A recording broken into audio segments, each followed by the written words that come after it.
say congratulations on such a fantastic album. I've been able to sit down and take a listen to it over the last couple of days, and it is an absolutely amazing album. Thanks, man. I appreciate you saying that. Now, one of the things I loved about this album was that you guys wrote it in secrecy, so it was like Christmas morning when we woke up and found out that there was going to be a new album. Tell us a little bit about what that decision was about doing it in secret. Well, I think we knew early on that, like, we had passed a couple points where we were 100% certain that we were going to be done, like, years ago. We were like, okay, we're kind of starting in 2016. We had, like, a lot of momentum, and we were getting together a lot, and we were writing a lot. And if we'd have kind of continued on that clip, we were thinking, we'll get this thing out, and, we'll be able to get this out in 2017. And then, 2017 came around, and we ended up hitting, like, a little bit of a wall, with writing, and then it was sort of like, once we realized that, we were like, okay, how about nobody say anything? Let's make a fucking pact that none of us are going to post anything. We're not going to post any Instagrams. No one's going to tweet. If someone says in an interview what you did last week, you're going to tell them nothing. Like, you don't need to fucking tell people anything. You don't owe people to answer. Like, you could just say nothing, and, like, you don't need to, be telling people what you're doing every goddamn second. I'm a big believer of, like, in restraint. Like, I don't like to telegraph what I'm doing, what I'm coming up doing. It's like, you ask me what I'm going to do for the next year. It's like, I know exactly what I'm doing for the next year. I know what records I'm going to be working on. But it's like, I'm not going to tell anyone that, because it's like, fuck, anything can happen. Anything can happen. Yeah. It could take for fucking ever. You could hit a snag, and then you got to answer people, or you just might decide that you're not doing it anymore. It might just fall apart, and then you're going to fucking go into why that happened and all this other shit. So just fucking wait until it's done. Hold your horses. Not going to make it any better, Like, fucking... Is Appetite for Destruction any bigger of a record because, like if you'd have known it was coming beforehand, like, does that change anything? No, it doesn't fucking mean anything. Yeah. So, like, either the record's going to be good or it's not going to be good. It's like, there's no amount of getting people hyped up and fucking ahead of time that's going to, Yeah. It's like kind of cooler to not know. Like, I'd rather just someone be like, I'd rather be like, bam, here it is, and, like, fucking have shit to actually happen instead of just trickling. Because you're just fucking giving someone an endless hand job, It's like fucking 3 years of just letting someone just be like, okay, all right, fuck, you got to give it to me or not, By the time you give it to them, they're just like, all right, well, fuck, man. Yeah, and date, like you said, dates can change. Like, we're seeing that at the moment with our film show. People are announcing a film's coming out on this date, and then cinemas are still closed, so they push it back and push it back. And do you think that kind of sometimes can even lead to disappointment for the fans because those dates do keep on getting changed?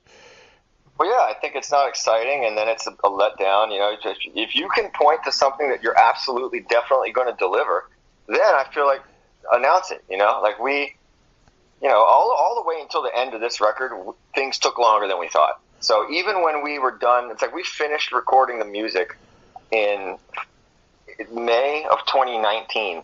Yeah. And we had 2 months to do the record, and we ended up not finishing it. So we ended up fucking having a record that was completely done instrumentally, and then didn't get to record the vocals until January of 2019. So for 7 months, we just sat with a record that was completely done instrumentally.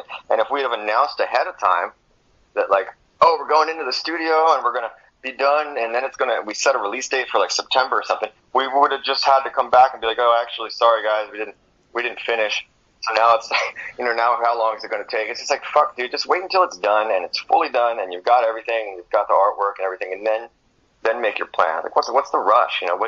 What's the rush to tell everyone what you're doing all the time? It's just like, it doesn't mean anything. People are so addicted to fucking little hits of dopamine, and like, everyone's got their little Instagrams and their whatever the fuck people have, and they're just got to let people know I'm in the studio doing something, fucking working on something, picking up a guitar, or they fucking post a picture of a microphone and they're like, bet you guys can't guess what this is going to be. It's like, dude, I don't give a fuck. Just fucking let me know when it's done, dude. Yeah. Yep. It's not for you. It's not for the fans. It's not for the fans. It's for you, dude. No one gives a fuck that you're pumping gas on the way to the studio. Like, stop acting like you're fucking call it curing cancer today. You know what I mean? You're just fucking playing a guitar, dude. Like, cool. Like that's what you're supposed to do. You make music for a living. Like, fucking congratulations. Yeah, it's like the food ones when you wake up in the morning and you go on Facebook and someone's like, oh, look what I got for breakfast, and it's like, why do I care? For you, but yeah, fucking proud of you. Yeah, I don't understand any of that shit, man. But yeah, it seems like people just can't. a lot of people just cannot avoid. They just have to let you know what they're doing at every second. I try to tell people, I'm like, dude, you're not doing yourself any favors with any of that shit. It's like, all that stuff means nothing, man. It's like, look at it's like, what are you trying to be? Are you trying to be a celebrity? Or are you trying to be an artist? It's like Lindsay Lohan has 80 gazillion fucking Instagram followers, but no one's putting her in a fucking movie. Yeah. It doesn't matter how many fucking people you have clapping about your breakfast, dude. No one gives a fuck. Exactly. Hey, one of the things that I was really interested in that you just said there as well was that you guys hit a wall. Now, I know a lot of musos listen to this show. How do you get over that when you hit a wall when you're writing an album? Well, for me, like, it's, and the other guys too, it's like we all have so many other things that, to me, it's like if you hit a wall, you just stop pushing, like, just walk away from it and go do something else, so it's like, and I'm confident now that I can play really, really long game with that. It's like, From a Crowded Wound on our record is 10 years old. Like, I fucking started writing that song 10 years ago. It was supposed to be a song that was on the first record, and I just couldn't get it done. Couldn't finish it, couldn't figure it out. Didn't have the fucking, whatever the pieces I needed to finish the song, I just didn't have them creatively, mentally. I just hit a wall with it, couldn't get it done. And then I just sat it there for 10 fucking years. And now 10 years later, I reapproached it, and for this record, and instantly was like, oh yeah, I know it needs to happen here. I don't know why I knew that. Maybe I picked something up over the last 10 years that allowed me to finish it. But it's like, don't force shit. If you have confidence that you're going to be around for a while, and that, if you have enough other things going on, just move your creativity into another area. So for me, it's like if I hit a wall with KVK, I would just move over to the Black Queen or move over to solo stuff, or when Dillinger was around, move over to Dillinger stuff. If you hit a wall with one of those things, just move over to the other thing. It's like, and if you hit a wall with all of them, fucking go do something. Like, just go outside, like, go fucking, there's other things you can do to be creative that kind of just will exercise your muscle in a different way. To tell yourself that you're going to go take 20 fucking photographs that day of random shit. Just walk around outside with a camera taking pictures of shit. Like, just stuff to get your brain out of it. Because the worst thing you can do is just keep beating on it. Like, you're just going to force something that is unnatural just to get it done. And so for us, I think, with this record, we knew how important it was for it, to not have a sophomore slump. We knew how important it was to, like, this record would be seen not like a novelty. Like, the first one's kind of a novelty. You do one and it's like, oh, well, this might be a one-off, or maybe this isn't going to happen again. And it's kind of just cool to see all these guys from these different bands do this thing. We know we do a second one that it's actually, it's got to be good. Like, aside from that, like, I really wanted to know that if people heard the record and they didn't know who I was or Troy was or Max was, that there'd be people on the outside that would hear it and be like, wait, these guys are from other bands? Like, I wanted to know that it was going to be good on its own. And really the only way to do that is to fucking not force it, and like, if things aren't your soul, if you're not just beholden something because you have some sort of financial pressure like you do when you only have one band, you just gotta fucking stay in this loop over and over and over again of like, make a record, go on tour, make a record, go on tour, and it becomes like your job, and then no one wants to, no one, people get stuck where they're like, we have to make a record in this time period, and then they, force themselves to write a full record in 3 months when it took them years to write their first album, and it happens all the time. And then bands get fucking stuck, or their records start sounding the same, or they're not bringing anything new to the table, or it just becomes a worse version of something that they already did. It's like, do some other shit. Yeah, I guess that leads to the question from a creative point of view. If you have a riff come into your head, or you have a lyric come into your head, how do you know which one of your projects that one is perfect for? I think you just, after, once you create enough stuff, you kind of just have it in you just know what goes where. It's really like there's not a huge amount of overlap. Like, I do have in my head, like, I understand I feel like I get it in my head, like where something goes and where something doesn't go. And the other thing is, like, if it can go in two different things, like, there was a second where I thought about putting From a Crowded Wound on my solo record, because I wrote it. I wrote the whole thing. I wrote Troy's vocals, I wrote Max's vocals, I wrote the whole thing from front to back. So I was like, well, it's my song. I'm going to take it. I'm going to use it on my record. And then I was like, no, I'm not. Like, it's going to be better as a Kill or Be Killed song. Like, sonically, I feel like this part in the middle, I want Troy to sing and I want Max to sing, and they're going to sound better on that part than I would.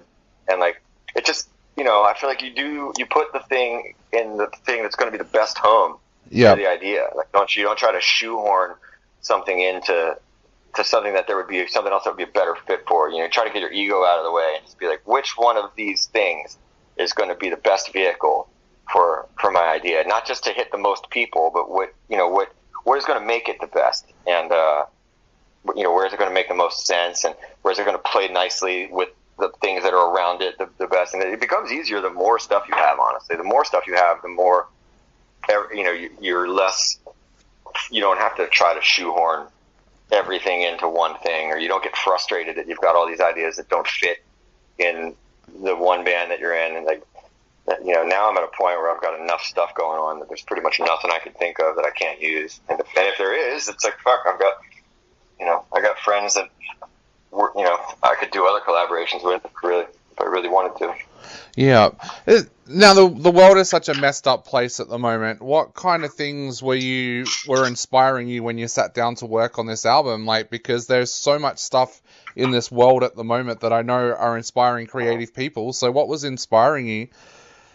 Well, we were done before COVID started, so the records were done. Both of my record and the KBK record were done before the COVID thing happened. So, when one of the things I've seen, like a couple people say, like, I've read a couple articles where people are like, I'm so glad that, Killer Be Killed had the time to do a record now, because I'm like, well, actually, we did this record before this happened, so it's not really accurate. But, I mean, dude, it's not just the COVID. I mean, look, we're in a fucking shitstorm over here. Yeah. We've been in a shitstorm over here for a long time. Yeah. It's like, hopefully we can start to get out of it, in a week and a half, but, like, it's going to be a while. We're going to be stuck in this for, like, another 10 years. We're going to have all these fucking crazy, right-wing gargoyles that are, these weird, we got so much shit happening. Like, I can't even, it's 2020, and we're still talking about abortion. You know what I mean? We're still talking about, like, we shouldn't even be talking about it. We're trying to go to fucking Mars. We're trying to go to fucking Mars. Like, why are we talking about healthcare and public education and abortion and fucking racism and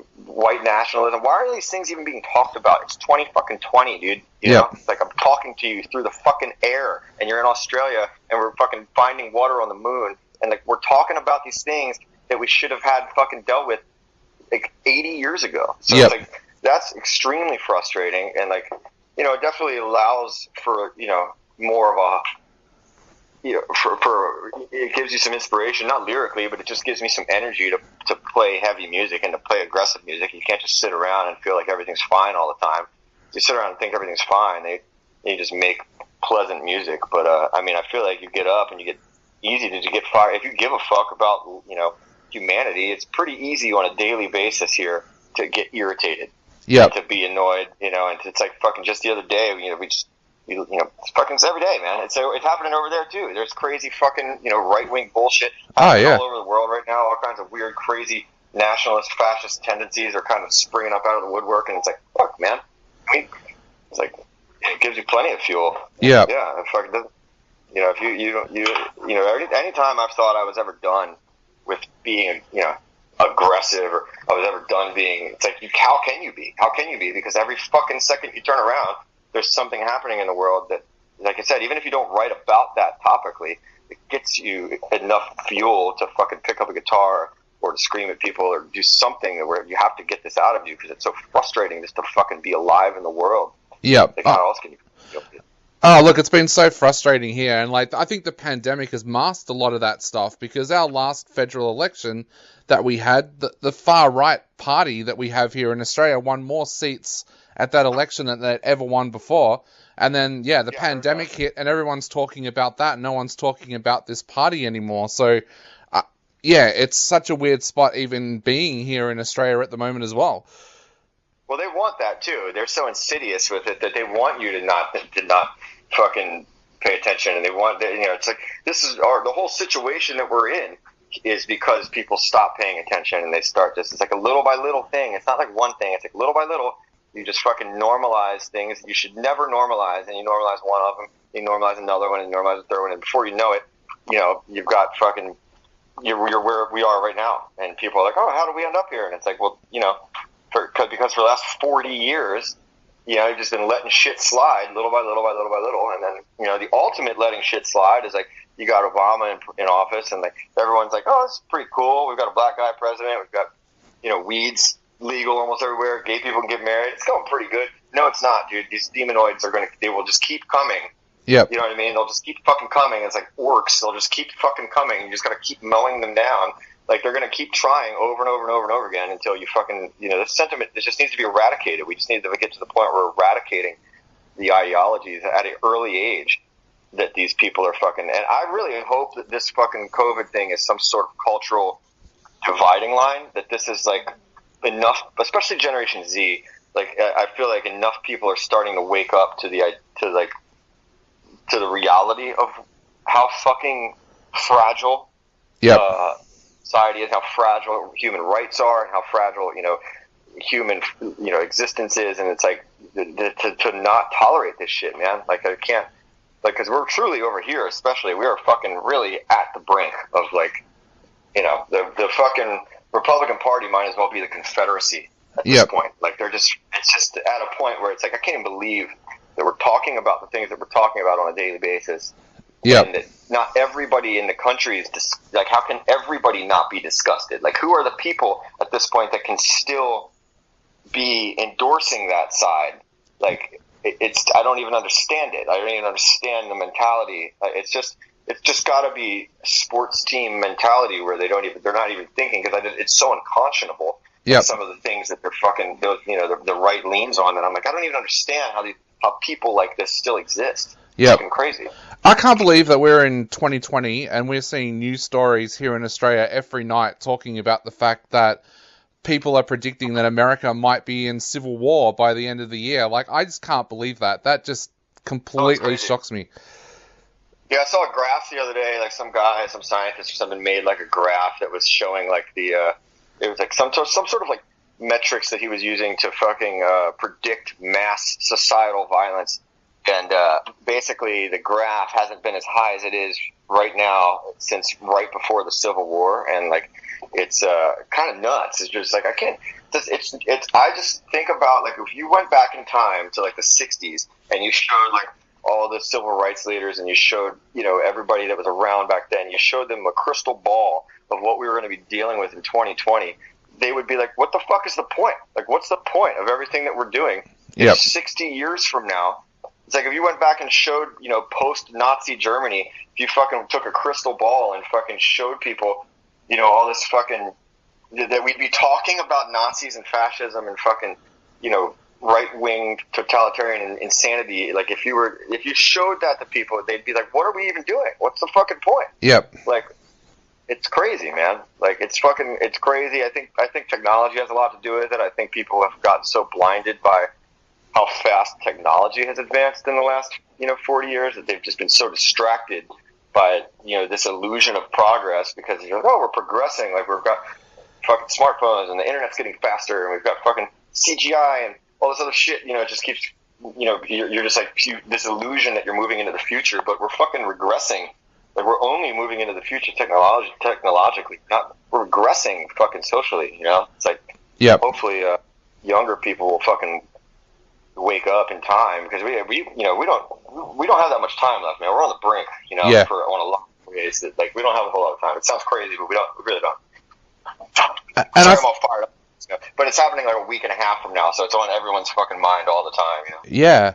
I think that has been one of the positives from the pandemic here in Australia, is a lot of people have woken up to what's going on. We've had a really weird time here in Victoria where we've been in lockdown for 7 months, but our Premier still has mass support when you go out and talk to people, but you wouldn't know that from the Murdoch press, because they're reporting that he's a dictator and he's done this and he's done that.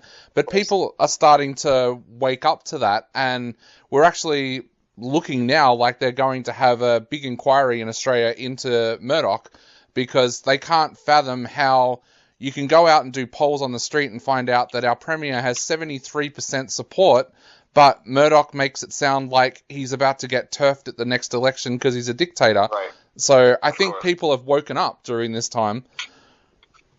Well, yeah, I think that's one of the. I think the amount that you're being led or spun, like, at all times, particularly by the right media. It's like, I think people are fully aware of it now, like, in a way that they wouldn't have been had they not been sitting at home, kind of being like, wait a second, like, something doesn't line up here. Yep. Yeah, you're being manipulated at all times into, they think that, like, basically if you don't ever leave your house and you just turn on your TV, that they can just make reality whatever they show you. Yep. And they can just tell you anything, and they can, then they know that there's a lot of people that are never going to read an article. They're only going to read the headline.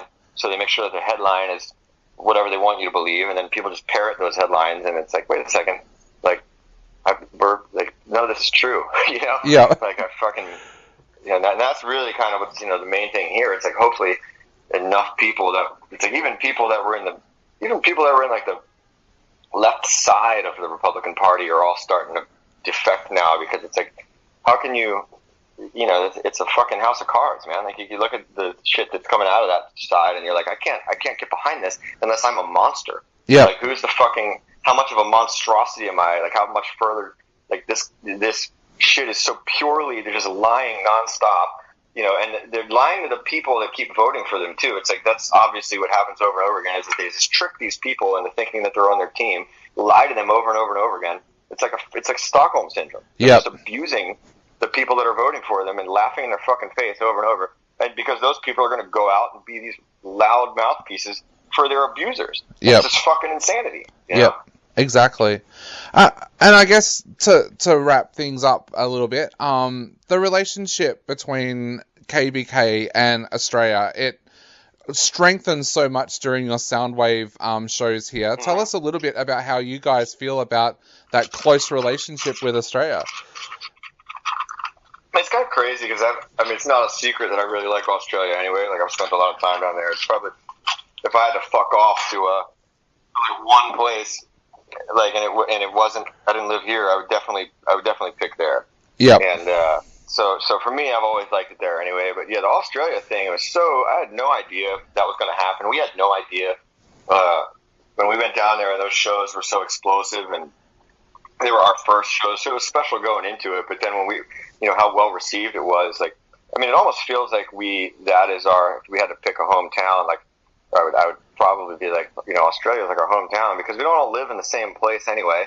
Like, we're not in LA. I live in LA, so it's like, we're not an LA band, and Max is in Phoenix, and I'm like, well, we're not a Phoenix band. It's like, we don't really have a hometown of any kind, but I think that the one common denominator is that we all really, that's when it started. That's when we felt like a band. Honestly, that is when it turned from like a project into a band, and like, Ben Kohler being there had a lot to do with it, and we knew immediately.